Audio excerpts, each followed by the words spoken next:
लोग कहते ही रहते हैं, हम भी कह रहे हैं कि केंद्र की सरकार भी गिरने वाली है।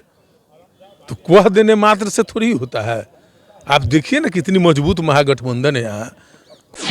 कोई भी बहुसंख्यक समाज के साथ बैठे हो, चाहे किसी धर्म के साथ बैठे हो, मुझे तो कभी महसूस नहीं हुआ है कि ये हिंदू है और मैं मुस्लिम हूँ। ऐसे 40 के 40 लोकसभा की दावा करने वाले बीजेपी 24 में सफाया होने जा रहा है। मंत्री हमारे साथ बातचीत करने के लिए इसराइल मंसूरी जी। अच्छा, महागठबंधन में सब कुछ ठीक है ना? एकदम ऑलवेज वेल, एकदम एलिजिबल है ना? एकदम 100% कोई दिक्कत नहीं है। जो बयानबाजी चल रही है उससे लोग बीजेपी वाले कह रहे हैं कि टूट होने वाली है। ऐसा कुछ नहीं है, ये लोग अपना ख्यालू पुलाव बनाते रहते हैं। और विपक्ष का काम क्या है? विपक्ष का काम है कि इस तरह का बात बोले कि संशय पैदा रहे, सरकार अपनी काम नहीं कर पाए। लेकिन सरकार में कहीं कोई गतिरोध नहीं है। सरकार युवाओं के रोजगार के लिए, बेहतर शिक्षा और स्वास्थ्य के लिए सरकार कटिबद्ध है और लगातार काम कर रही है। हमारे माननीय मुख्यमंत्री जी अभी लगातार समाधान यात्रा के माध्यम से सभी जगह का फीडबैक ले रहे हैं। जितने भी सरकारी योजनाएं चल रही है उन तमाम योजनाओं को अपने खुद जा कर के देख रहे हैं। बिहार के हित में बहुत अच्छा काम महागठबंधन की सरकार कर रही है। नेता कह रहे हैं कि बिहार में कुछ महीनों में चुनाव होने वाला है, आप लोग की सरकार नहीं चलने वाली है।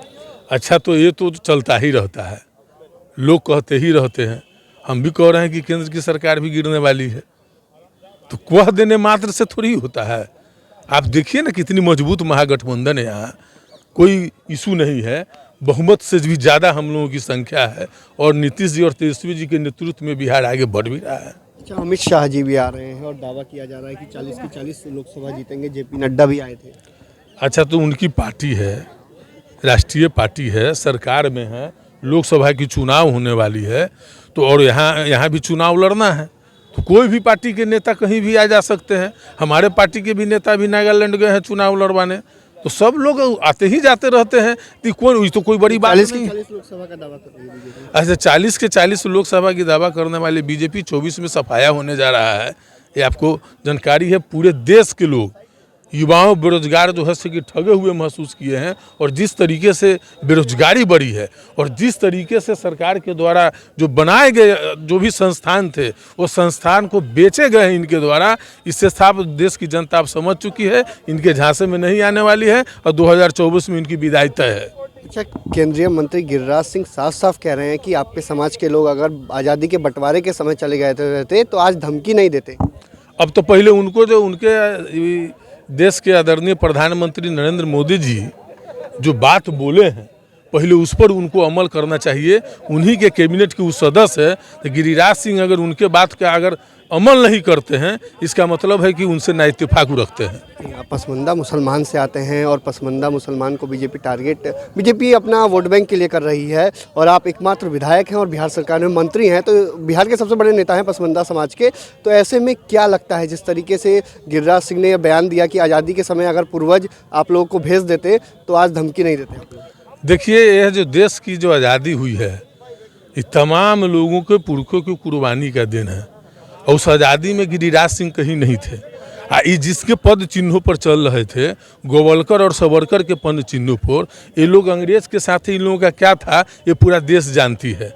तो इसलिए इनके कहने से नहीं होगा। यह देश सभी धर्मों के देश है, हिंदू, मुस्लिम, सिख, ईसाई, सारे लोग मिल करके इस वतन को जो है सो कि अपना खून और पसीना से सींचने का काम किया है। और कहीं कोई विवाद नहीं है, तमाम लोग एकजुट है। किसी के आज कोई आए हैं और अपनी बात बोल रहे हैं, वो बात बोल करके कुछ नहीं है, क्योंकि इन्होंने विकास नहीं किया है। एक टारगेट है ध्रुवीकरण के लिए, नफरत की राजनीति करके सत्ता में कैसे हासिल हो, इसलिए ये सब अनर्गल प्रलाप करते की राजनीति, बस यही इनका उद्देश्य है, दूसरा कोई उद्देश्य नहीं है। तरीके से बयान देते हैं, वो कहते हैं हिंदुओं ने चूड़ियां नहीं पहनी है, कई कहते रहते हैं। क्या लगता है? अच्छा, हम बैठे हुए हम लोग तो अपने जीवन में, हम लोग तो जीवन में कभी एहसास भी नहीं हुआ और तमाम धर्म और समाज के साथ हम लोग उठा बैठने का काम किए हैं। कभी मुझे ऐसा नहीं लगा है कोई भी बहुसंख्यक समाज के साथ बैठे हो, चाहे किसी धर्म के साथ बैठे हो, मुझे तो कभी महसूस नहीं हुआ है कि ये हिंदू है और मैं मुस्लिम हूँ। अब धर्म एक अलग मामला है, आस्था एक अलग मामला है। इस तरीके का जो बयानबाजी करते हैं, इस तरह के बयानबाजी वही करते हैं जो समाज हित में काम नहीं करते हैं, जो देश हित में काम नहीं करते हैं, जो विकास की काम नहीं करते हैं। वो लोग इस तरह का प्रलाप करके, अनर्गल प्रलाप करके वह सत्ता पर बने रहना चाहते हैं। गठबंधन में ठीक है ना? एकदम ऑल इज वेल। तो आपने सुना कि बिहार सरकार के मंत्री ने क्या कुछ कहा। साफ साफ कहा महागठबंधन में ऑल इज वेल है और 2024 में बीजेपी का सफाया हो जाएगा। वहीं गिरिराज सिंह के बयानों को लेकर साफ साफ कहा वो नफरत फैलाने की राजनीति करते हैं और हम लोग एकता की राजनीति करते हैं। नफरत फैलाने वालों को नफरत फैलाने दीजिए, लेकिन एकता भारी पड़ेगी।